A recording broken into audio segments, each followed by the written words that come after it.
Have you ever wondered what a spiritual aim is? What could be my spiritual aim? We're going to talk about that today on The Spiritual American.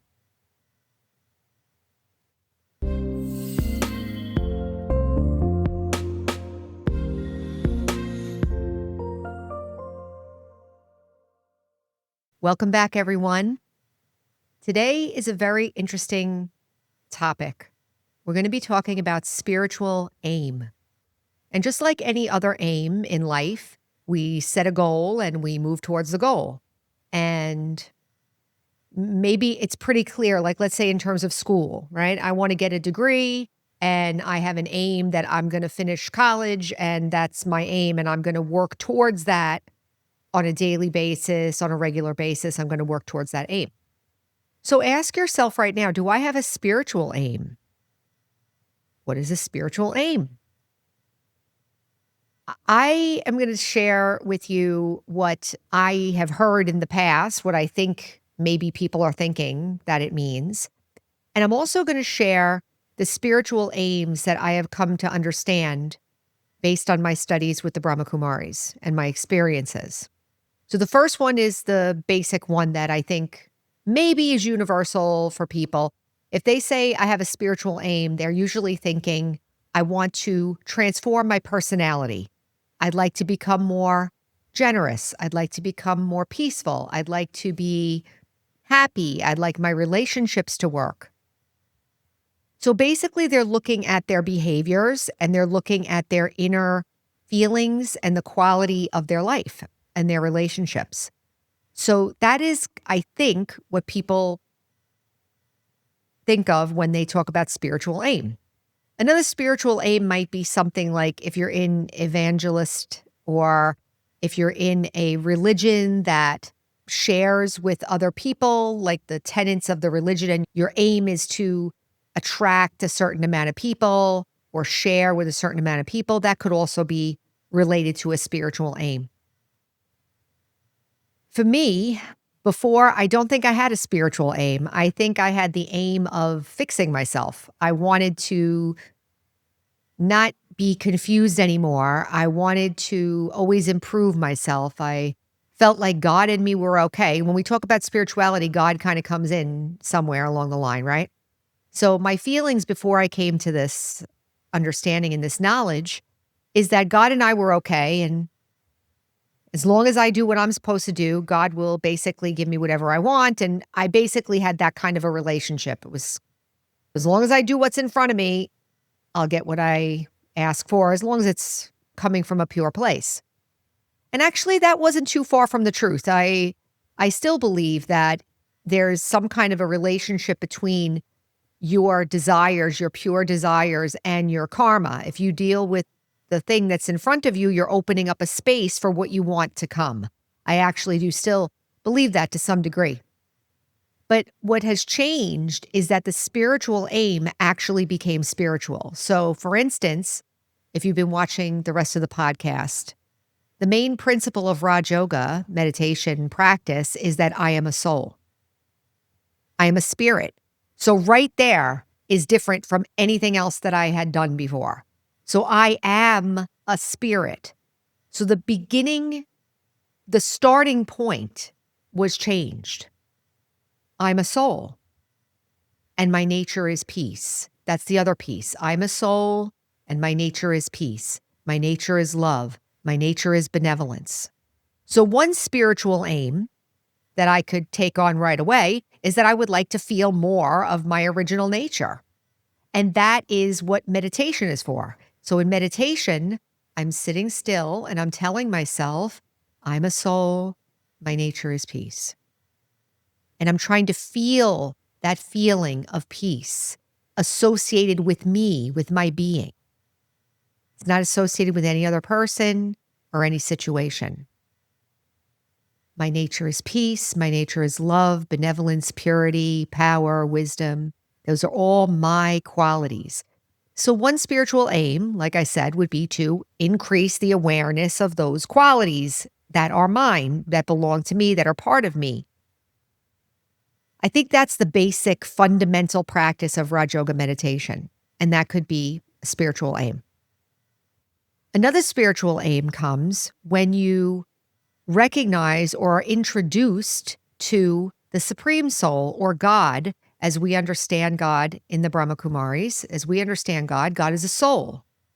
So I'm a soul, and now I understand that God is a soul. Wait a minute. Okay. Like I'm trying to get my bearings. Okay. I'm a point of light, meaning I'm a point of consciousness. I'm a unique point of consciousness, living consciousness. And God is also a point of living consciousness. Wow. When I heard that God is a point and I'm a point, that he's not bigger or smaller than me, or I'm not bigger or smaller than him, that made me feel happy because I'm sure some of you had different ideas about God before. He's a big old man with a beard sitting on a throne somewhere, ready to bring his wrath, or he's judging me or thinking bad about me, or he made something good happen, he made something bad happen. So when I heard this knowledge, and I recommend that you all go back and take the course. I put the course on the podcast, so it's there. 5 episodes, and you'll get the basic knowledge of this spiritual knowledge. So when I got the spiritual knowledge of who I am, who God is, how I can tune into God's frequency, which is stillness and peace and purity and benevolence, when I can tune into that frequency, then I'm connecting with God at a vibrational level. Because I'm the spirit and I'm the soul. I'm the energy. And now I'm connecting with God, a soul, a spirit at that level. So when I heard that introduction of God, an introduction of the soul, an introduction of God, then another aim became clear. I want to increase my connection with God, and I also want to become more like God. God is the ocean of peace, the ocean of love, the ocean. So unlimited. And I wrote down here too, surrendered for service. So God doesn't take anything. He doesn't even take a body. He just gives. God the Father, I'm talking about. I know my Christian friends, there's a connection between Father, Son, and Holy Spirit. There's a connection there. But I'm talking about God the Father now. So God the Father doesn't have a body. He's benevolent, wise, full of knowledge, full of peace, and so forth. And that's my Father. So I, the soul, that's my Father. So then that brings me another aspect of my aim. So I want to be like God. And it also is because I am the same. Like there's some sense of being the same at the spiritual level. So that's a spiritual aim. I would like to be. I'm already like God in terms of qualities, but I would like to increase my capacity for that, like God, and also be able to serve at the level of vibration. So that could be another spiritual aim. Another spiritual aim that I have become aware of and have taken on is the aim of living harmoniously as a human being. No violence, no force. So what does that mean? Harmony in relationships. I'm able to navigate through my day, through my life, without causing sorrow, without taking sorrow, without feeling disturbed. This is a lot of work, by the way, because there's a lot of other stuff in there, right? There's a lot of disturbing things, talking stuff. And by the way, if you're listening to this right now, and maybe this is your first video of listening to this, and maybe this feels like way too beyond where you're at, okay? The first 100 episodes of this podcast is all about facing the noise in our heads. That's all it's about. Facing all the stuff and trying to get it under control and the noise coming down. So I invite you all, if this, what I'm talking about right now, feels beyond where you are and it feels like too much, go back and watch some of those other episodes and start to get a handle on what's going on. By the way, nobody can skip steps.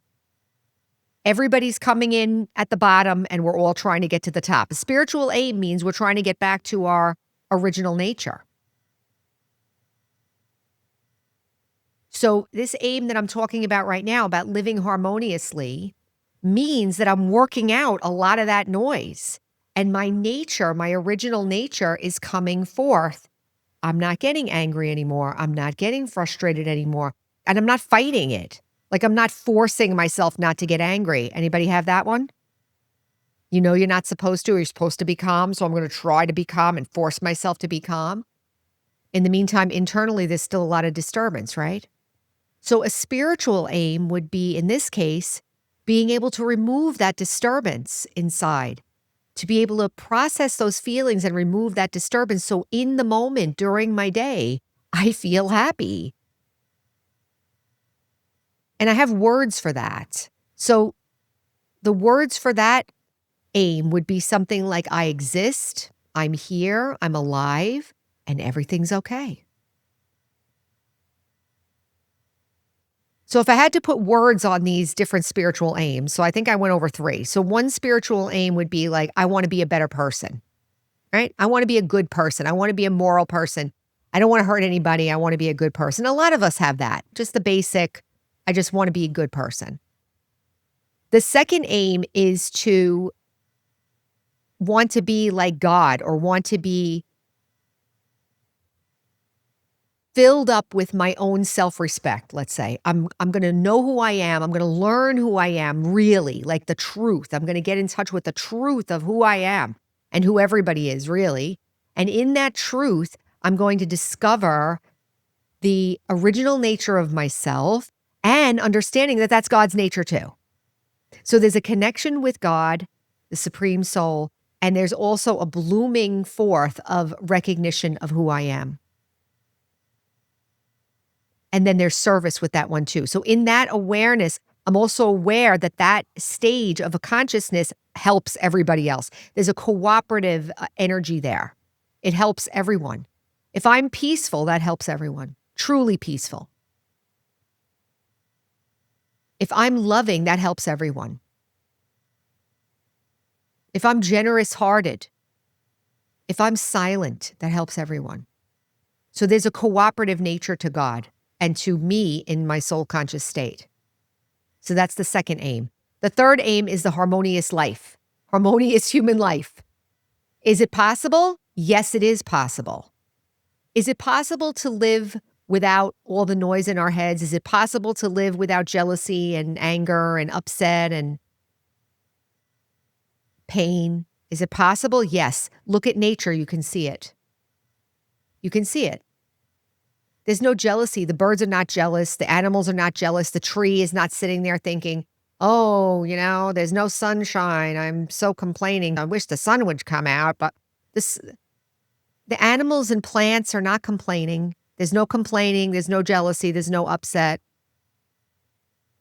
I'm not talking about physical pain or survival or anything like that. Those are animal functions. Those are instinctual functions.